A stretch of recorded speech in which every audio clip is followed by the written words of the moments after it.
Well, friends, we're keeping an eye on the news and events on the Ukraine-Russia front, and today the whole world is waiting for Putin's arrest.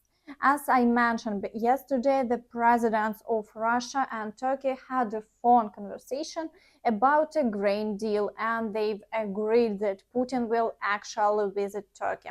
And it seems like Erdogan was able to convince him to come out of the bunker. And now everyone is waiting for Putin's arrest in Turkey and his extradition to the Hague court. But whether the arrest will actually happen is still a big question. Please share your thoughts on this matter in the comments. And in the meantime, let's move on to the frontline update.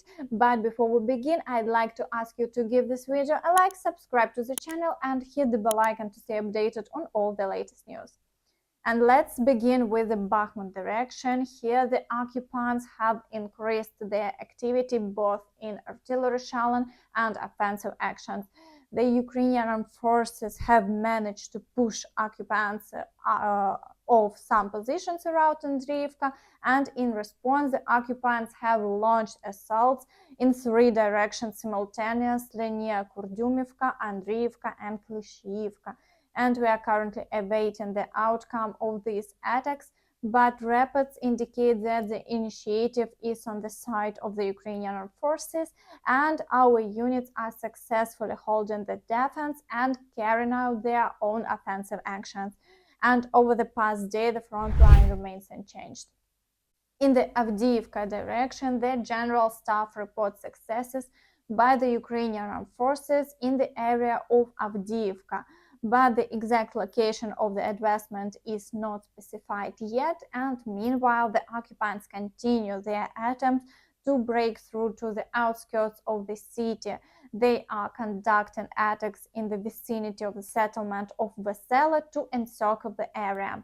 And further south, battles are ongoing in Mariinka, and the frequency of artillery shelling remains consistent. Despite all these attacks, the occupants haven't achieved any successes, and over the past day, the front line remains unchanged. And in Vuhledar direction, the situation is quite complex. However, there is some very good news in this area. As you can see, there is now a blue region around the city of Vuhledar, which indicates that Ukraine has taken control of this territory. The advancement along the front line is slightly over 3 kilometers, which is quite impressive. And in the area around Velika Novosilka, the occupants continue to deploy reserves and are launching attacks around Urozhaine to regain control of lost positions. And similarly, there is intense shelling in Staromayorsk. The occupants are attempting to use artillery strikes to dislodge the Ukrainian armed forces from their positions and regain control of the settlement. In the Zaporizhia direction, the occupants continue their shelling, reportedly using all types of weaponry at the disposal of the Russian army. However, they are expending a significant amount of ammunition primarily for defensive purpose, and they haven't launched any attacks, and the front line remains unchanged.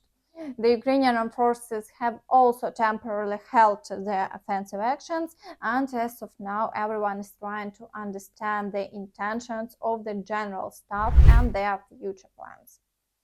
In the Kherson direction, the shelling continues unabated. The occupants are also attempting to dislodge the Ukrainian armed forces from positions around the Antonivsky Bridge. However, along the front line, which remains unchanged, the situation remains stable, but the stability is limited to the front line alone. In the city itself, things are far from calm, and Russia is once again targeting civilian populations with shelling. It has been reported that the Russian army shelled a church in the city center of Kherson.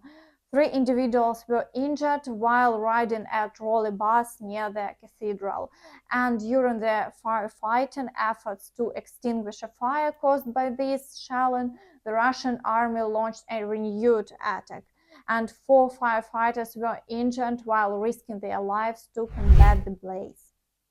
And in the Crimea and Syrsk area, the occupants have similarly paused their activities, refraining from launching any new attacks. The frequency of shelling has decreased and there have been no changes along the front line.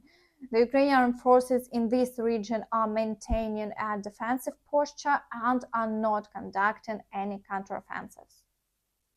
In the Svatove area as well, there has been success on the side of the Ukrainian forces, despite the occupiers managing to capture a few settlements recently. They haven't been able to make further significant advances. And as a result, today there are only shelling incidents taking place without any offensive actions. In the Dvorichna area, there is indeed a higher frequency of shelling, but offensive actions are still not being conducted. It's possible that the occupants are using the shelling to create the appearance of an impending offensive, aiming to divert Ukrainian forces from other directions. However, the Ukrainian forces are handling the situation independently, and the occupants' tactics are once again proven ineffective.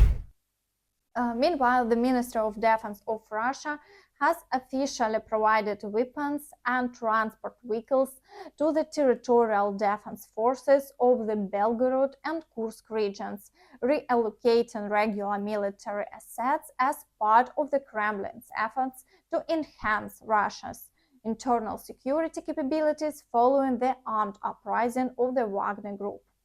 So Russian media reported that the Russian Ministry of Defense has supplied machine guns, drones, and vehicles to the territorial defense forces of the Belgorod and Kursk regions.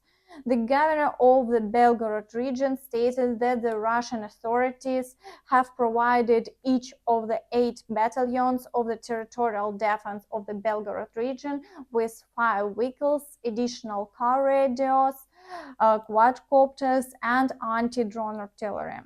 The governor of the Kursk region also announced that the first batch of weapons has arrived in the Kursk region and more weaponry will arrive in the near future.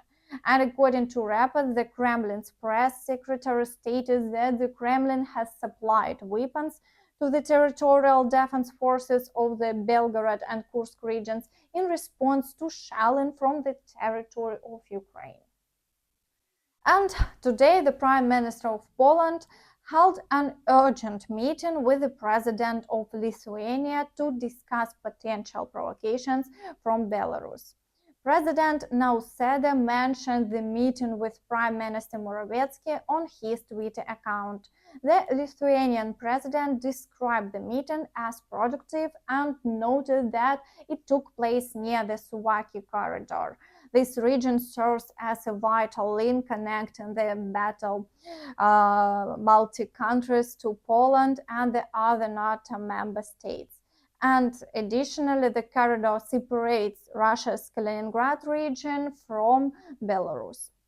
And according to Nausėda, during the meeting, they discussed the security situation along the borders of Poland and Lithuania. He highlighted that the presence of Wagner Group mercenaries in Belarus poses an additional risk factor for Lithuania, Poland, and NATO allies. However, they remain vigilant and prepared for any possible scenario that may unfold. And the European Union has also warned developing countries about Russia's offer of cheap grain to create new dependencies. As reported by European Truth, this is mentioned in a letter from the European Union's High Representative for Foreign Affairs and Security Policy, Josep Borrell, which is available to Reuters.